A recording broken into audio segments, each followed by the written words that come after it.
Hey, we're BarstoolBuddhas, and we are back. I'm Jai. Rip. I started to be Rip today, but their family members threatened me. So, the last one was a couple of weeks ago. I did the Barstool bit on kindness. That was good. And we really do try to be kind, like we said in that. But it takes effort. The world's making it really difficult. It's a challenge, right? Yeah. It's like doing a 100-yard sprint in quicksand. It's just not going to turn out quite the way you thought it would, but you keep trying. So intentions, good intentions. Good intentions. Well, that's the highway to hell. Yep. I don't know. Did AC/DC know that when they wrote that song? Yeah, okay. So anyway, we're going to talk about some heavy stuff today, and then we're going to try to be nice at the end, like we always are. Give you something to get through the world on. Go dark and come back to the light. So, one we're going to talk about, we look at the world and we see things going on that we don't like. And, it's like everything is just coming apart at the seams. And I guess technically it is. Yeah. But when you realize that in the world we live in, the universe, our understanding to this point is that everything put together does fall apart. I mean, that's the entropy, right? Correct. And scientists recognize that. I mean, all you have to do is get up in the morning, look in the mirror and say, where was that 10-year-old? Where did he go? Well, welcome to entropy. You change, you fall apart, you renew, whatever. Hopefully you renew. Right. So, the current system is kind of falling apart. It is definitely shifting and changing. There's a lot of stuff going on economically, politically, socially. It's just, in the 60s, they sang about the dawning of the age of Aquarius. Well, you got to let go of the last stage before we can go to the next stage. And some people are clinging to the last stage. Yeah. And most of us are afraid of what they see is coming on as the new age. So it will not be what it looks like it's going to be and never be what it was again. That's true. That's just the way life is. That's true. That's kind of like a Buddhist thing. That's the name Barstool Buddhas. You need to be drunk to listen to us say it, but it's still true. Yeah. So, we're talking about, you and I were talking the other day about the Ukraine, about Taiwan, and all the heavy things going on. And, it's hard to understand the whole thing. But if you back out far enough and you see what's moving around, what's driving it, what's actually at stake, what do you think it is? Economics. It always is economics. It's always the dollar, the yen, the yuan, whatever, the Deutschmark, whatever it is. Room to spread your people out, make more money, be more economically feasible and stable. If you look through history, that's what you do. That's why you really go to... That's the basis of all wars. Yeah, they'll put a picture of their god on a pole and go spike a few people with it, but it's about territory and land and all that. So World War I, there was a reporter. So he was over in Soviet Union, what became the Soviet Union during the Revolution, and he came back to some press conference. And there's an enactment of that in the movie Reds with Warren Beatty. Where they say, Jack, you just got back from the revolution. What's driving this war in Europe? And he looks at him, and I think I got this right. He says, profits. Yep. And they expected some long explanation, some in-depth, economic, philosophical reason. It's the dollar, man. Yep. It's the dollar. World War II. What caused that? The embargo on the oil and steel to Japan. And that's when it caused that. And then, of course, the Germans wanted the whole world. Oh, yeah. They wanted living space, and they wanted capacity to rule the world economically and socially, whatever. But at the root of all this, there's money. Yeah. There's always money. There's huge corporations behind every war. Yeah, there are. And the oligarchs were behind World War I. So if you haven't noticed, World War III is actually happening now. It's not the main act. It's not Act 3. Right. But if you look back at World War I, World War II, the Civil War, the Napoleonic Wars, the War of the Roses, all of them, there's a buildup. There's the pre-war. There's the pressure to resolve it, gain your advantage, whatever. And when it doesn't happen, you got an end game. Yep. And unfortunately, it ends up usually being a war. So, unfortunately, that's kind of where we are now. And if you look, it's bigger than just a war at this time. We got a social revolution. They thought the 60s was a social revolution. Makes it look like child's play.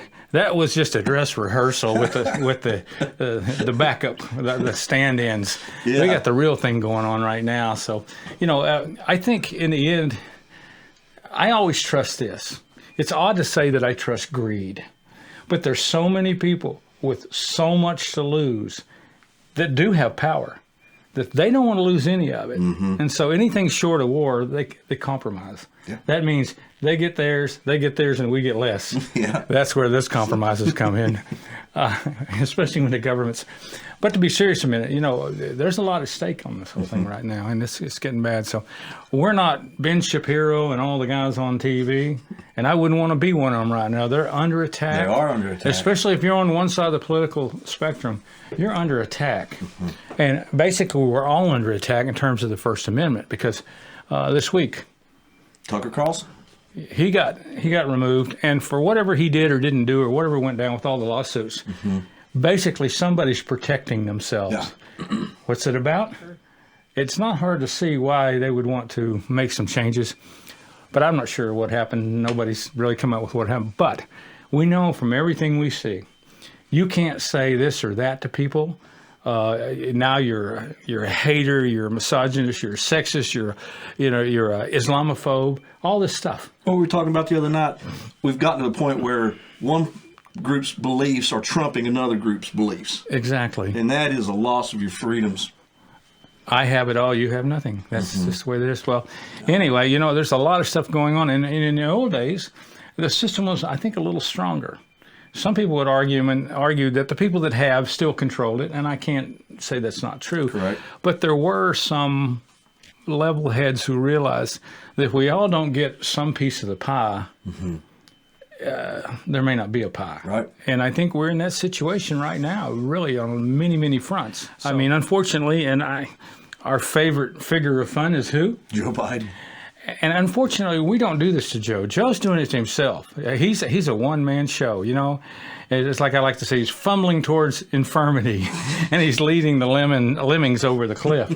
And I'm surprised by the numbers that he gets, that so many people just believe everything he says, simply because they don't like the other side. Exactly. And, that's us versus them. That's the sports analogy, my team, all the time, every day. Right. But no matter how it goes, we're all going to suffer from missteps. Yes. And we do not have a strong government right now. We just don't. So I don't know where that's going, but it makes me nervous. So, and then, go back to Tucker and some of the other people on TV. They hold a lot of influence with people on the conservative side or the liberal side, not the classical liberal side, and the libertarians. And so basically they were just disenfranchised when he was deplatformed. Oh, how many viewers did he have? He was getting like 3 or 4 million a night. Right. And that video he put out after he got bounced. He's got, 11? No, it got closer to 50 million views. Oh, Yeah, so I mean, is Tucker more valuable than Fox on paper? No. Nobody is. Was Bill O'Reilly? No. But there are, it depends on what you want out of these folks. Right. If they're just a mouthpiece for your organization, maybe he wasn't worth it anymore. Maybe somebody changed their mind about what they wanted to be. But in fact, this is a really strange time for that to be happening. The election season is starting. Here was a voice for the conservatives. Now millions of people don't have that access to him. And unfortunately, most people don't go to the internet for their news, and they don't go to the independents on Rumble and YouTube and other places. They look at CNN, they look at Fox, MSNBC. That's where they get their news. This is a huge blank space that they've put in here now. And I don't want to go down that road because we'll get blitzed off this network. Looks like could be construed as an attempt to sway the election. Oh. I mean, you don't have to be a brainchild to figure that one out. No. But I mean, you take a major voice. It would have been like in the old days, Rush Limbaugh died, so he wasn't there. I think that impacted the election last time, for good or bad. So, these people do make a difference. Yeah. So I just think there's so many attempts to undermine the First Amendment right now that it's just, if we can't talk to each other truthfully, directly, and be heard with each other, you're not far away from harming each other. Well, that's happening. It's happening a lot. You see all these shootings now that you never saw.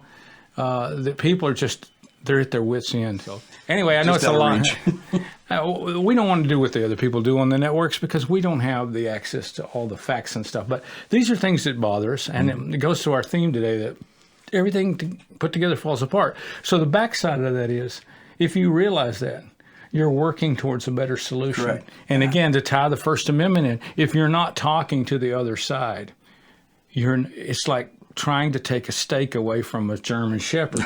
It's not going to turn out the way you want. Right. And in the end, the steak's not going to be fit to eat anyway. It used to be fine to be able to discuss and disagree, and you left it at that. Now it's, I'm going to beat you over the head until you agree with me. I remember, there was a time when you had a friend and you disagreed. You even got upset with him. You'd say, look, I can't go there. This is my business, and I wish you just leave it alone. So I'm going to go do something. I'll see you tomorrow. Yeah. That was it. And you get over it, you go back and have a beer, and you say, I'm kind of sorry. I was so heated. It's important to me, and I got upset. And friends would just go on. Or even if you weren't friends, you might find a new place to start that dialogue. Yeah. That's not happening now. It's not happening. So, and our Joe Biden buddy is making things kind of hard, all these executive orders and telling people what they can and cannot do, and allowing things that maybe we all should have a voice to, rather than one man who can't find his way down a red carpet. I mean, when a 10-year-old has to tell you what town you're in when you're giving a speech. Remind you that you went to Ireland last week? Yeah, well, speaking of Ireland, what do you think of the Irish? I like They're that. upset with the new Bud Light representative? Dylan Mulvaney. I can't believe that the IRA hasn't taken care of that. We're taking your Irish DNA back. They're messing with a name like Mulvaney, and they're messing with beer. Do you not think the Irish are kind of pissed off? And if they were a little more sober, they might just come over here and take care of that. But, on the personal side, that person is doing what they think they need to do. But we shouldn't have to do what that person thinks he needs to do. Right. Yeah, that's the whole point. You do you, I'll do me, and we'll try to keep out of each other's way and give each other the tolerance. We've talked about that before. Well, if you want to believe you're a unicorn, that's fine, but don't force me to try to believe that you're a unicorn. So, they turned it from Bud Light into Bud Heavy. Brrr, the drink of mutilated DNA. Oh my God. Yeah, drinking unicorns beneath the shade of the rainbow. And so, person Mulvaney, I don't know what. Jordan Peters says, "No, I'm not going to use your ridiculous pronouns. Sue me." And they probably that's what will. he said. He said he believes that you should be able to sue journalists that don't use your chosen pronoun. Yeah, well, come on. Anyway, so the lovely Dylan Mulvaney is now working for Nike. And Maybelline. and this is a shout out to Ben Shapiro. God, I love that guy. He had the theme, and he had the logo for Maybelline. It used to be, maybe it's Maybelline. Now he marked Maybelline and said, maybe it's a dude. Dude looks like a lady. Oh my God. Well, this is where we're going to get in trouble. Because if you've even noticed, that Dylan self-deluded sometimes dresses up like a 12-year-old girl. This is strange. This is delusion. Yes, I mean, so okay, you're going to dress up like a 12-year-old girl and do these weird things. I mean, I can deal with it because I'm old, and it's like, who gives a shit? But I think Budweiser is going to do something. It won't be what we would like to see him do. But it's going to be a long time until I drink their product because of the things that were said about the people, why they were changing it. Yeah. Now, I understand, just like we're talking, everything put together falls apart, everything changes, and there's a group of people that they may want to draw in to drink that beer. Yeah. But when you tell the other 95% that drink it for the last 100 years that they're fratty and ridiculous or whatever the phrase was. Transphobic and all whatever, Yeah, go broke. Yeah. So enough on that.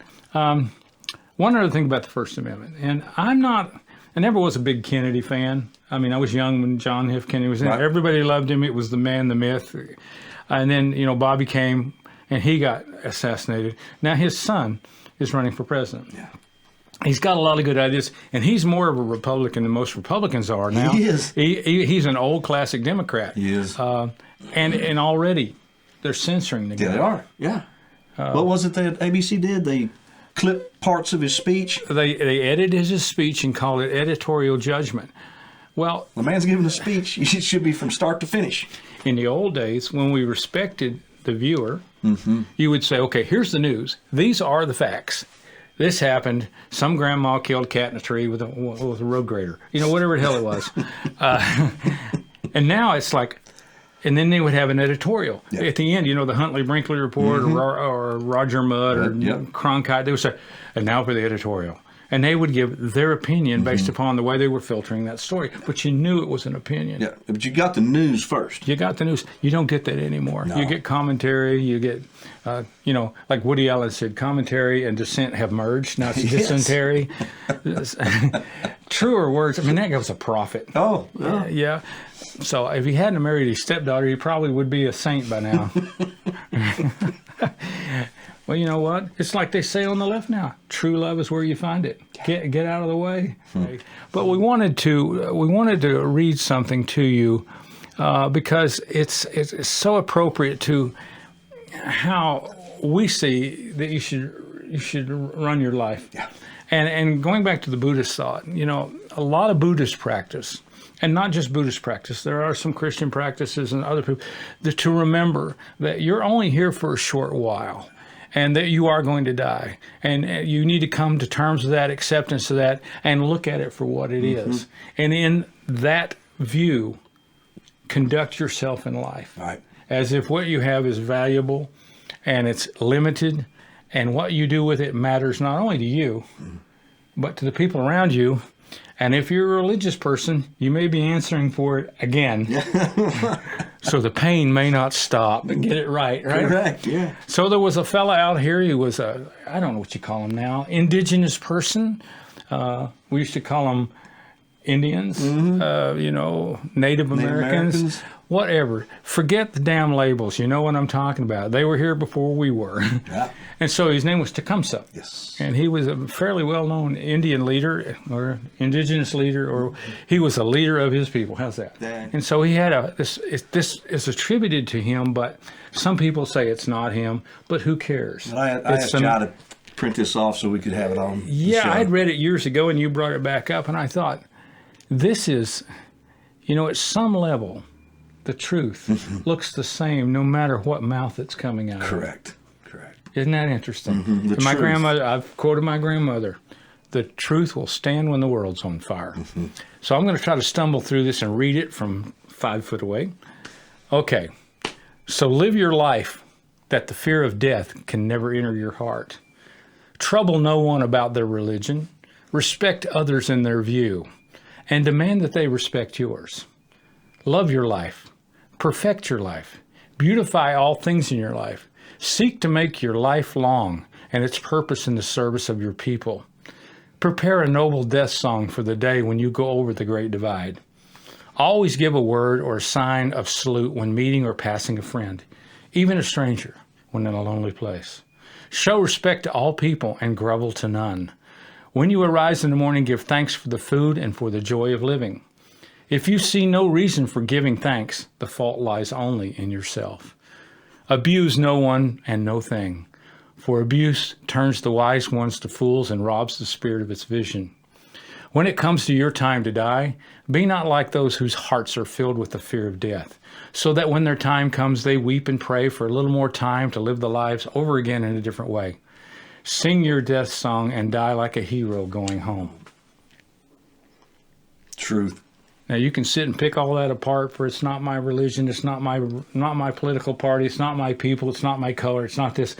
That's just good. That's common sense. Yes. That's a guide. That's a roadmap. That's a GPS to a happier life right there. So that's what we offer for this week. And again, like this is Barstool Buddhas. That guy never heard of Buddha, but he got the message somehow. So, Right. so that's the message for this. And last week when I did the Barstool Bits. the Barstool Bits, I quoted Mahatma Gandhi, and I'm going to do it again because it fits right into this. Because there's something on you to do every day that will make your life and other people's lives much better. Mahatma Gandhi expressed a great and universal truth when he said, "My life is my message." It's true for all of us, always. What message are you sending to the world? And the other side of that is, are you sure you're receiving the message correctly? think before you respond. Yes. Boy, if there was ever a lesson I needed to learn in my life, that one's it. It ought to be tattooed on my butt. Think before you speak. Oh, yeah. I got a short circuit. I claim genetic deficiency on that. Thoughts go around the rational part of my brain and straight to my mouth. And I've learned to make them sit in the cell phone lot. You know, like at the airport? Yeah. Waiting on the plane. And sometimes it works. But seriously, this is no time to see more divisiveness in the world for any reason. Take every opportunity to, what is it? The buck stops here. Yeah. The crap stops here. You know, like I said, we're not any better than anybody else. Matter of fact, we're kind of below average. But would you say 50% of Americans are below average? Yeah. It's a group. I finally found my group. I got my tribe now. But seriously, it doesn't take a lot from a lot to make a lot. This To make things better. The GoFundMe thing is a good example of that. You know, 500,000 people on the internet decide, I want to help this person who doesn't have anything. And they all lost everything. And they give $1, they give $10. The next thing you know, this guy's got $2 million. And you see a picture of him sitting in Tahiti. I mean, sometimes the outcome isn't the intended outcome. But the point is, a lot of people doing a little at the same time to make things better Makes a difference. has a huge impact. Yes. So as we can see from and I will say this, the other side of the aisle, the extreme left, has learned this, and they do it very, very well. They're a very vocal minority, and they push and they never give up. Yeah. I don't like their philosophy, and I don't like their end game, but their methodology is solid. And it will win if you don't give them a counterpoint to modify that to some degree where we can all live together. So you can blame the other side as long as you want, but at some point you're culpable. Yeah. If you continue to let it go on without standing up, Indifference. you're going to get what they want.